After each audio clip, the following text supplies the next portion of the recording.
Bismillahirrahmanirrahim. Assalamualaikum warahmatullahi wabarakatuh.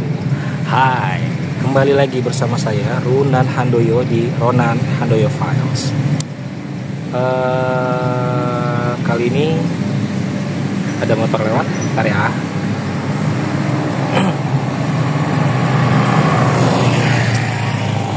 Sudah hampir 1 bulan, 4 minggu yang lalu saya baru upload lagi. Sekarang kayaknya sebulan sekali aja kali ya. Terima kasih yang sudah melihat dan menonton storytelling saya video bulan lalu. Sekarang saya akan bercerita lagi. Ini masih fresh. Kejadiannya sekitar 2 minggu yang lalu. Jadi waktu itu aku tuh ada di salah satu tempat, salah satu gedung yang dahulu gedung ini adalah gedung bersejarah. Gedung dari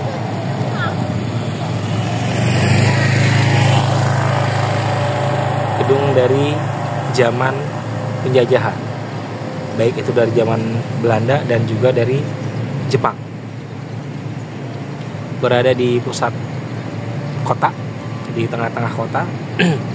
Tidak jauh dari Masjid Istiqlal dan tidak jauh juga dari Monas, di Jalan Veteran.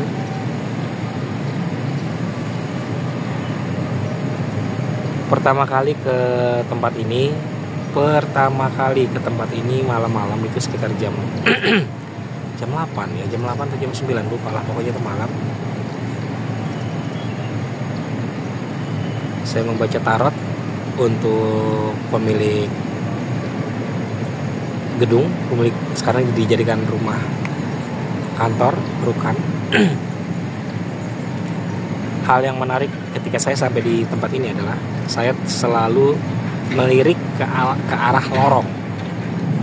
lorong yang menuju ke toilet. Jadi saat itu lorong menuju toilet ini agak sedikit gelap. Bukan gelap sih, samar lah, remang-remang lah. Karena lampu di lorong itu meninggal. Lampu di lorong itu mati. Lampu di lorong itu mati. Yang pada akhirnya panggilan alam. Saya harus buang air kecil dan melewati lorong tersebut.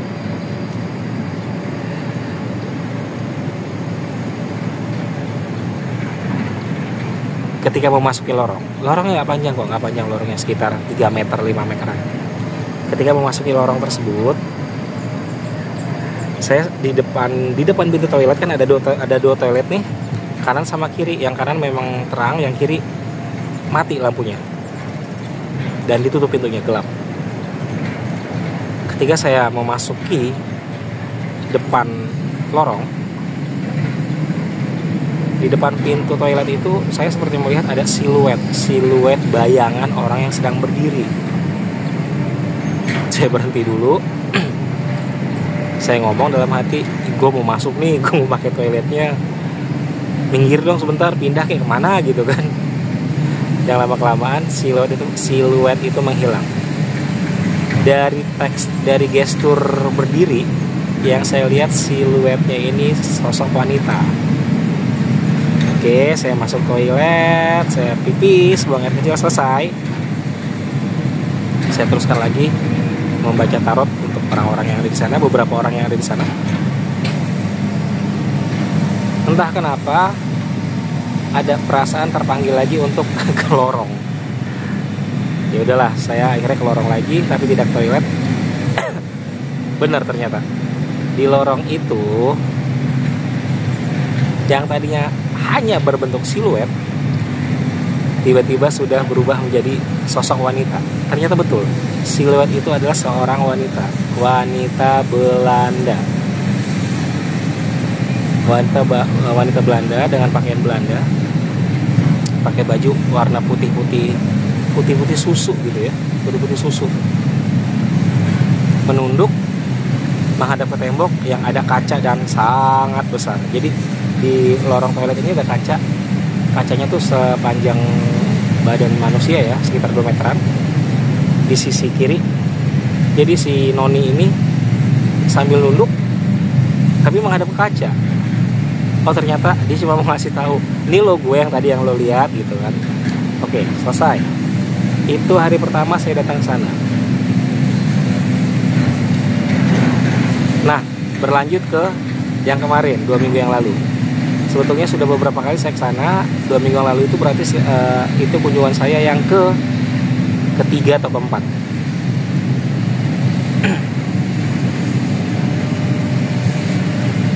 Saat itu saya datang nggak sendiri, rame-rame ya, rame-rame dengan teman-teman dari organisasi.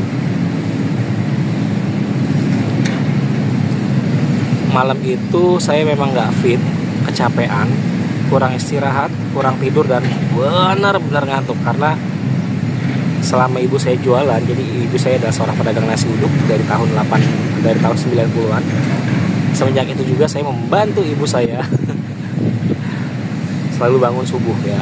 Jadi saya sudah bangun dari jam 3 atau setengah 4 bantuin ibu ya, bantuin ibu tuh motong-motong tempe, terus masak-masak gorengan, bakwan, masak tempe lah kayak gitu. Pokoknya dari jam setengah 4 sampai jam 8 ya, jam 8 pagi. Alhamdulillah dagangan ibu selalu laku, nggak sampai jam 8, jam 9 tuh sudah habis. Alhamdulillah. Sudah capek, letih, udah ngantuk banget. Yang pada akhirnya saya nggak ikut gabung untuk acara meeting. Jadi memang di tempat itu diadakan meeting. Saya mohon diri ke ruang tengah yang kalau kita agak melenceng sedikit tuh lorong toilet kelihatan. Di situ ada sofa juga, ada bangku-bangku lah ya. Saya tiduran di situ.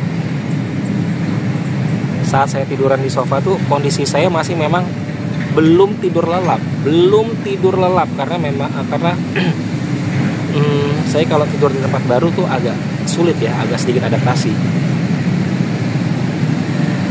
Ini anak-anak sekolah bukannya pulang kok malah pacaran di taman. Bikin jealous omnya aja ini. Jadi kondisi masih setengah sadar, masih belum pulas lah tidurnya. Tiba-tiba ntar dulu nunggu mereka lewat, jeda waktu ya 5 sampai 2 menit.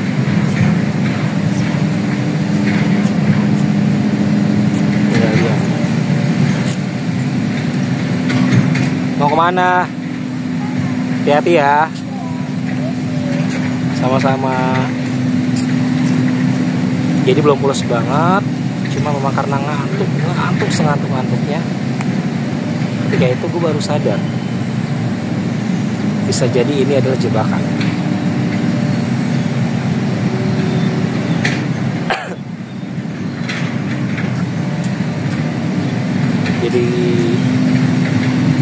Jadi gue baru sadar kalau mungkin ini juga adalah jebakan. Baru setengah tidur plak gitu kan, gue lihat, padahal mata gue merem, tapi gue ngelihat tempat ini sudah kosong, gak ada orang. Semua berubah menjadi warna kuning redup gitu kan, kuning redup kayak mau sore, kayak mau senja gitu. Gak ada orang sama sekali, padahal di situ ramai tadi. Ketika itu juga gue melihat seperti ada kilatan cahaya yang keluar dari.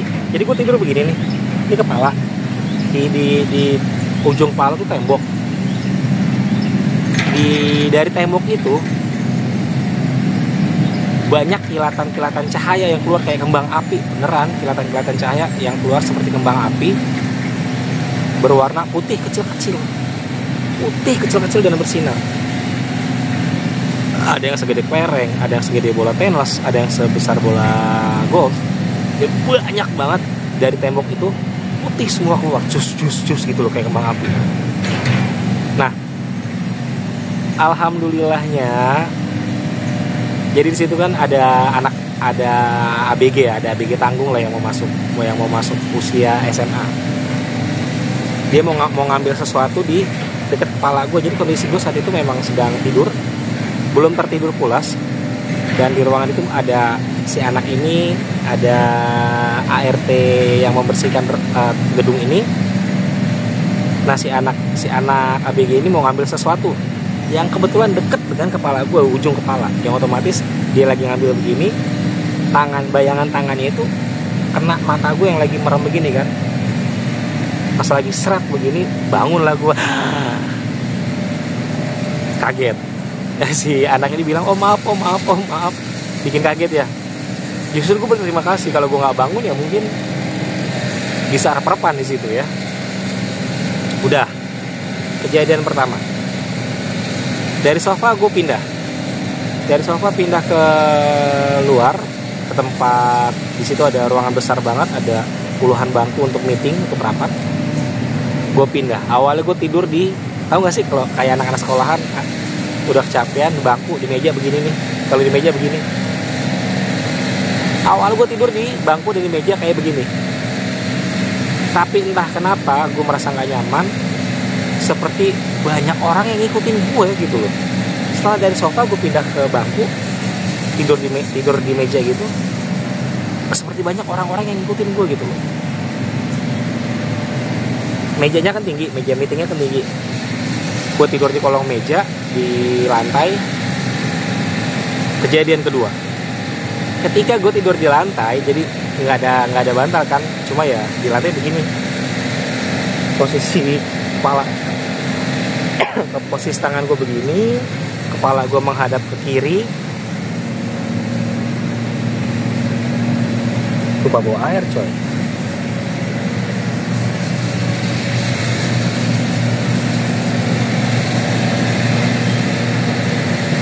Biarkan beliau lewat.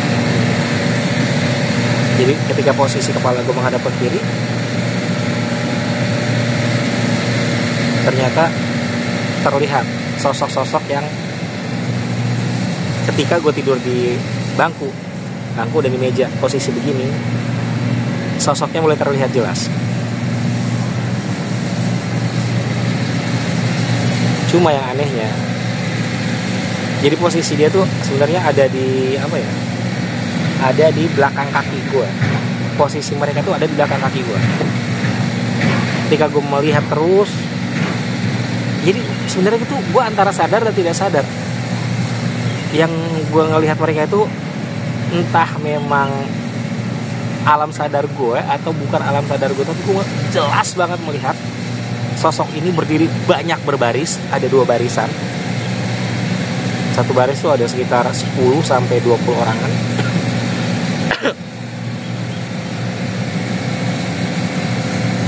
Pakai baju tentara.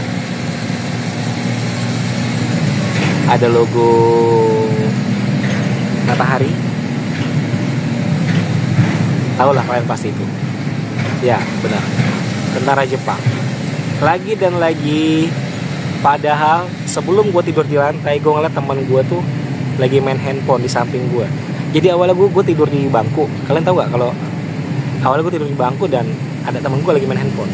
Sempat gue ngeliat, gue pindah ke lantai, mengalami kejadian ini, yang pada akhirnya gue melihat sosok-sosok mereka, 2 barisan berisi puluhan tentara Jepang tanpa kepala. Segini nih. Pokoknya dari jakun ya, di bawah jakun tuh udah nggak ada, kepotongnya seret gitu loh. Mereka berdiri semua tanpa kepala. Jadi pas gue nengok melihat mereka begini, itu gue antara sadar dan nggak sadar. Pas gue menengok, mereka tuh kayak jalan. Tadinya kan ada di ujung kaki gue ya, mereka jalan nyamping beneran di samping gue, jalan begini brak menembus ke arah office atau kantor pemilik tempat ini. Ketika mereka sudah berjalan dan pasukan yang terakhir itu melangkah, kaget gue bangun. 2 kali gue kaget. Gue langsung duduk, teman gue nanya, kenapa bang? Nggak apa-apa. Lu tidur gelisah banget sih, kata teman gue gitu kan. Jadi nggak tahu apa yang gue lihat, kenapa gue jadi gelisah begitu. Yang pada akhirnya tadinya gue tidur di lantai, gue pindah ke bangku. Tapi bangku bukan di bangku yang ada mejanya lagi ya. Kalian pasti tahu lah. Kalau udah capek tuh bangku sama bangku ada hadapan begini. Kalian tidur tuh ya, bangku sama bangku ada hadapan. Kalian tidur, tengah-tengahnya kan agak sedikit bolong gitu kan. Gue pindah ke atas bangku.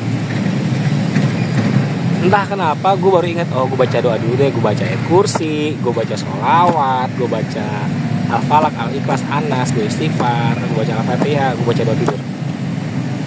5 menit kemudian, yang tadinya gue dari sofa tidur gelisah, lalu ngeliat kayak kata teman gue sih itu orbs, penampakan orbs, cuma keluar dari tembok. Banyak banget ya kembang api.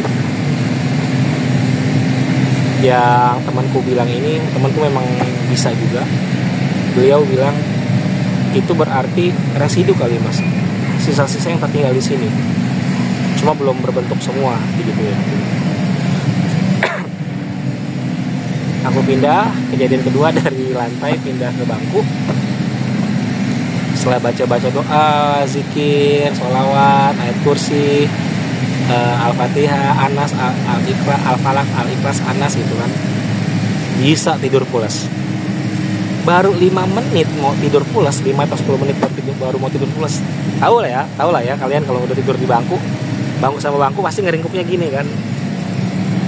Baru pulas, baru ngeringkup, dan baru sekali itu gue tidurnya nggak gelisah, enak, nyaman. Tiba-tiba temen gue yang lagi main handphone ini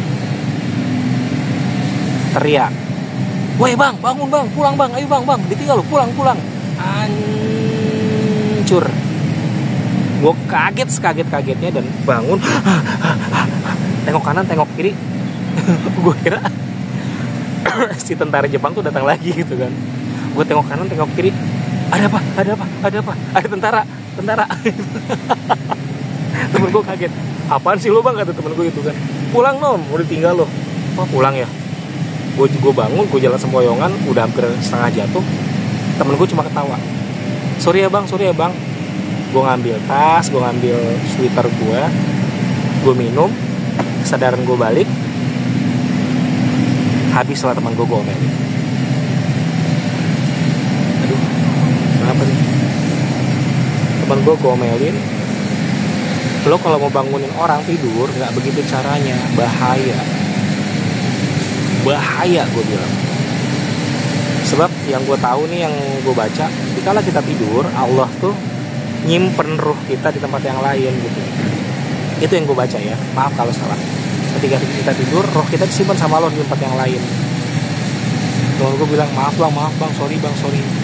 Ya lain kali jangan gitulah. Sebab pernah ada kejadian gue yang mengalami sendiri ketika waktu SMP di tahun 90-an. Itu gue kelas 2 MTS. Gue aktif banget di kegiatan pramuka. Ada persami, perkemahan Sabtu Minggu. Ketika acara jerit malam,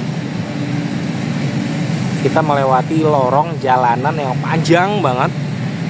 Dan baru 1 minggu di jalanan itu ada kejadian sebuah mobil Pertamina terbakar dan menewaskan 1 orang supir dan juga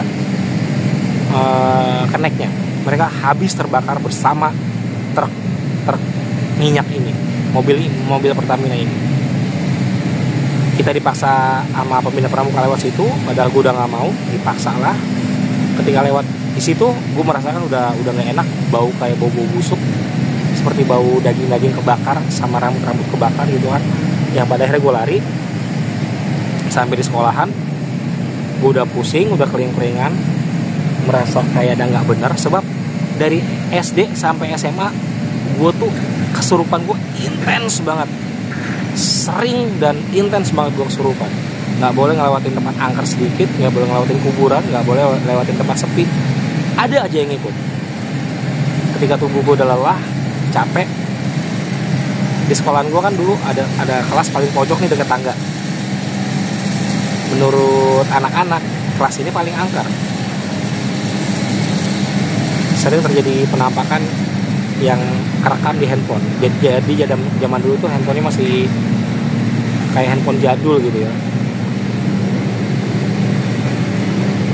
Yang gue bingungnya tuh zaman dulu di tahun gue 2 SMP kelas berapa ya, 90-an, tahun 90-an gue 2 SMP. Oh, penampakannya jelas banget ketika gue sudah jadi guru, tapi bukan di kelas itu, di bawah kelas itu gitu. Sering banget jadi penampakan di kelas di bawah kelas itu. Akhirnya gue capek, entah seperti gue terhipnotis atau ada yang membimbing ke kelas ini, ke kelas yang atas dekat tangga paling pojok. Dan kelas itu sepi, padahal semua kelas dari kelas di sebelahnya sampai di bawah tuh keisi semua untuk ditempati bagi siswa-siswi yang ikut persami. Tapi di ujung kelas ini kosong. Gue seperti terhipnotis. Itu sekitar jam 10-an, jam 10, jam 11. Tanpa sadar gue masuk ke kelas ini dan gue tidur di atas meja. Gelap coy padahal, tapi gue nggak tahu. Ya gue bener-bener kayak orang nggak ingat aja gitu. Gue masuk kelas, tidur di atas meja, plek, langsung pules. Dan gue rasa gue baru tidur 5 menit ya, tapi kata temen gue, lu di dalam udah hampir 2 jam. Gue masuk jam 10, sekitar jam 1 atau setengah 2 teman gue ngeliat dari jendela, kok dia ada orang tidur di dalam.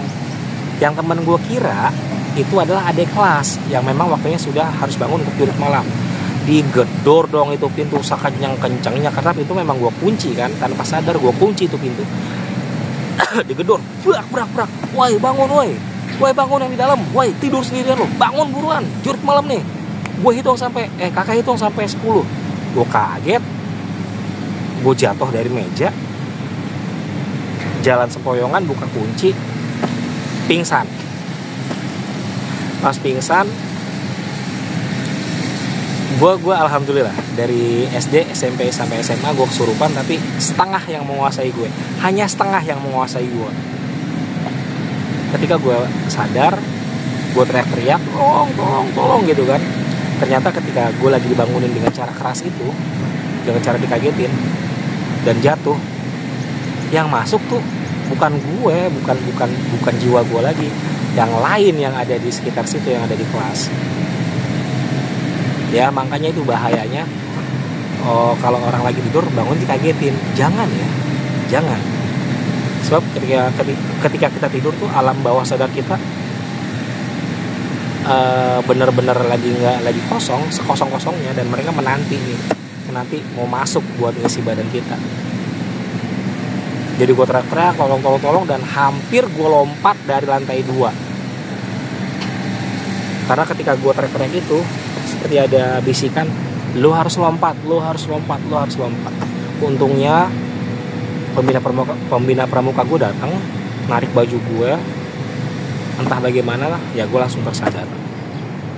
Makanya ya kalau bangunin orang tuh jangan dengan cara yang aneh-aneh. Selama ini yang bangunin gue dengan enak, kalau untuk sholat subuh, almarhum bapak gue. Untuk sholat subuh dan untuk bantuin ibu ya, itu almarhum bapak. Almarhum bapak tuh kalau bangunin gue, sebab dia tahu gue tuh orangnya tidur nggak bisa berisik, nggak boleh ada suara sedikit pun, nggak boleh ada apapun. Kalau ngorok aja nih, gue ngorok, gue bangun, gue ngorok nih baru merem gitu nggak, karena kecapean dan lagi pilek juga, gue ngorok, gue langsung bangun. Aneh nggak? Almarhum bapak gue adalah orang yang paling enak kalau bangunin anaknya tidur, apalagi untuk membantu untuk bangunin, bantuin ibu gitu kan. Cuma nyolek ujung kaki gue dong gini, 3 kali, nan bangun, langsung gue bangun. Tapi ketika gue capek, 3 kali nggak bangun, gue cuma iya pak, terus tidur lagi. Ketika ajan subuh, setelah sholat subuh kan kebiasaan bapak gue tuh zikir sama baca yasin, dikencengin sama dia, zikirnya dikencengin, la ilaha illallah, la ilaha illallah. Bangunlah gue, iya pak, ya bangun. Terus yang paling gue sebel tuh kalau ibu gue bangunin gue untuk bantuin dia. Sampai sekarang gue masih bantuin dia. Jadi gue kalau untuk masak goreng-gorengan, motong tempe yang bener seperti apa, dan bantuin jualan, gue udah S3 mungkin ya. Karena dari SD SMP SMA sampai sekarang. Jadi ibu gue tuh kalau bangunin gue ketika gue capek, seringnya sih gue bangunin dia gitu. Bangunin ibu. Ya Allah Nan, bangun ngapain Nan, bantuin ibu. Udah kesiangan nih ibu nih, abang lo juga gak punya pengertian. Ya Allah ya Robi, capek banget jadi begini dah. Bukan bantuin malu malah tidur mulu. Iya, suruh siapa, kan tadi Unan udah bangunin 3:30, ibunya tidur mulu. Ya katanya capek lah, nyangin atau nyiapin dagangan sampai jam 12. Suruh siapa, gue gituin kan.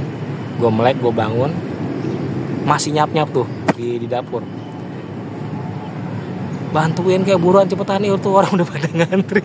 Ya Allah ya Robi, punya anak pada gini-gini amat. Gue bangun, sholat subuh dulu, baru bantuin. Ya, ini sih yang gue rasa tempat ini, si Jepang ini, tentara Jepang yang gue lihat, yang kepalanya terputus itu dari sekitar tahun 1940-an ya. Transisi dari Belanda ke Jepang dari 1940-an. Dan itu jelas banget ketika gue tidur di lantai gue begini dan menengok ke kiri jadi begini gitu loh. Berjejer di ujung kaki gue itu ada dua baris gitu ya. Dua jejer tanpa kepala semua tanpa kepala. Yang sepertinya memang dari tahun 1940-an, dari masa transisi tentara penjajahan Belanda ke Jepang. Ya. Belum lama juga ketika gue kesana, gue seperti mendapatkan kayak flashback gitu. Yang dahulunya tempat ini ketika diambil oleh Jepang sempat dijadikan area perkantoran juga oleh Jepang ini. Ya bisa jadi juga mereka ini yang kepalanya terpenggal saat melawan Belanda. Bisa jadi ya. Bisa jadi juga tentara ini tentara yang menjadi korban keganasan Belanda dengan cara dipenggal. Pesan dari video gue yang sekarang ini adalah cuma satu sih sebenarnya, jangan pernah membangunkan orang yang tidur secara mendadak atau ngagetin. Jangan pernah, bahaya. Jadi pesan gue yang video sekarang ini satu itu doang. Jangan pernah membangunkan orang yang sedang tidur dengan cara ngagetin atau dengan cara mendadak. Jangan, sebab bahaya ketika kita sedang tidur lelap. Yang gue baca ya, roh kita, jiwa kita disimpan sama Allah. Ketika waktunya sudah bangun, dikembalikan lagi, kayak gitu. Sebenarnya ketika kita tidur ini, ketika kita tidak sadar, mereka yang gaib gitu, yang halus, sedang menanti nih mana badan yang bisa gue masukin. Ya seperti gue pas SMP itu, ketika digedor-gedor gue nggak sadar, masuk mereka yang tadinya udah nungguin, kayak gitu ya. Jangan sekali-kali membangunkan orang yang tidur dengan cara mendadak atau kaget. Itu pesan gue di video ini. Yang sekarang gedungnya masih ada kok, gedung bersejarahnya masih ada, ada yang dijadikan perkantoran, ada yang dijadikan restoran ya.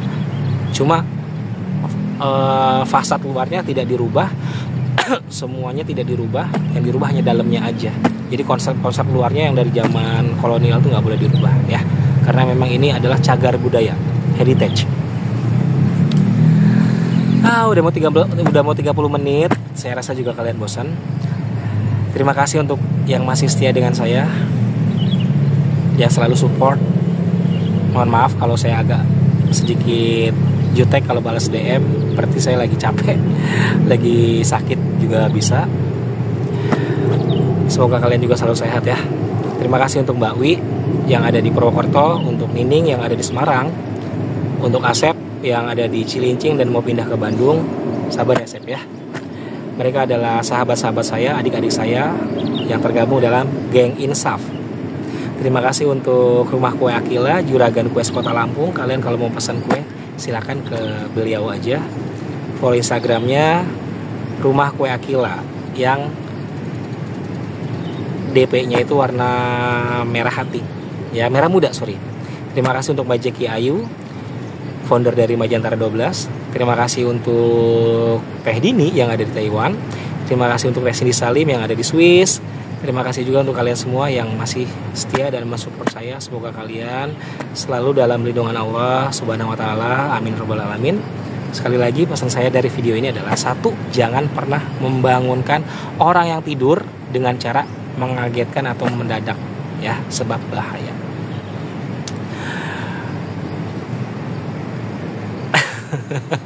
Jangan lupa di komen, di like, yang belum subscribe bolehlah subscribe.